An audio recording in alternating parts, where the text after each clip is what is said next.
"Are you sure you're okay?" said Carter. "Yeah, I said before, I'm fine.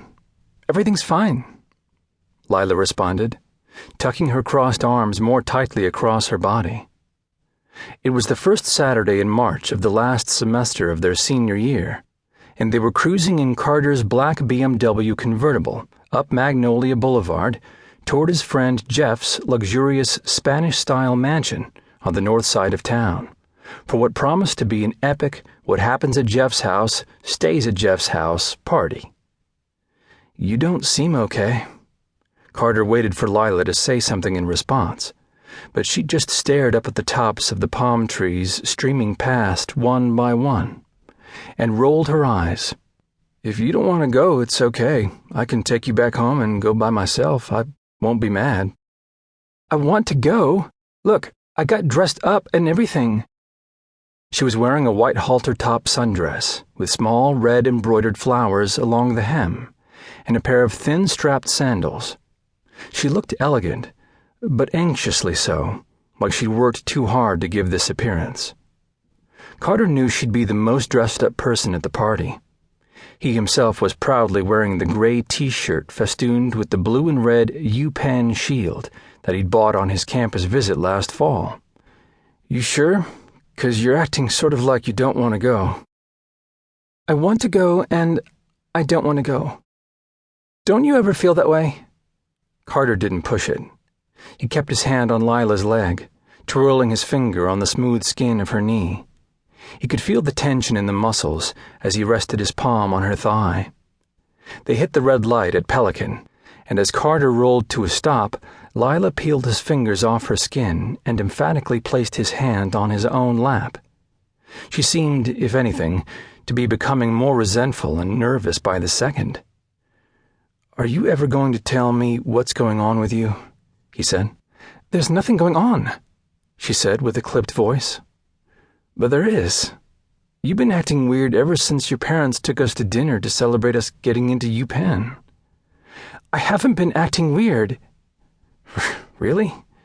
Lately it seems like absolutely everything makes you angry, and like you don't want to talk to me anymore." "We're talking right now." "You know what I mean. It worries me when you try to shut me out." Lilah spun in her seat and leaned forward against the seatbelt. Her face was red with rage, and angriness heating up in her freckles. "God, Carter, so I don't want to go to a stupid party with your bozo friends. Is that a capital crime?" Carter took a deep breath and held it for a moment to keep himself calm. "It won't just be them. Everybody'll be there. The whole school probably. That's not the point, anyway. I'm trying to say, I'd hate for what happened last time to happen again." "It won't," said Lilah, spitting the words out with a great deal of spite.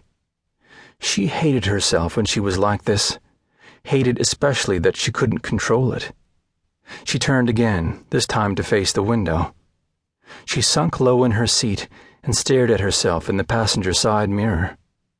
The light turned and Carter drove on. He tried to concentrate on the warm wind whipping across his face, but he couldn't stop thinking that her behavior now reminded him of junior year. For a few weeks then, Lilah had stopped sleeping. She'd had a particularly tough swim meet against a girl named Melissa on the team from Coral Gables. Melissa had beaten Lilah badly, worse than she'd ever been beaten before, and as she stewed over her loss, Lilah had flickered with a rage Carter had never seen in her before. Over the following 2 weeks, she couldn't talk about anything, not a single thing, except this Melissa girl, and how she must be doing steroids. In her manic exhaustion, she searched down the phone numbers not only of Melissa, but also of the Coral Gables coach and the principal of the school. She'd called them so many times that they'd reported her to Coach Randolph, and Lilah had been kicked off the team. "I mean," he said to her as they reached the dead end where Magnolia ran into the beach and turned onto Shore Drive, "you haven't gone off your meds or whatever, have you?" he asked quietly. Lilah's face fell in disbelief. "Are you really asking me that?" "Like I said, I'm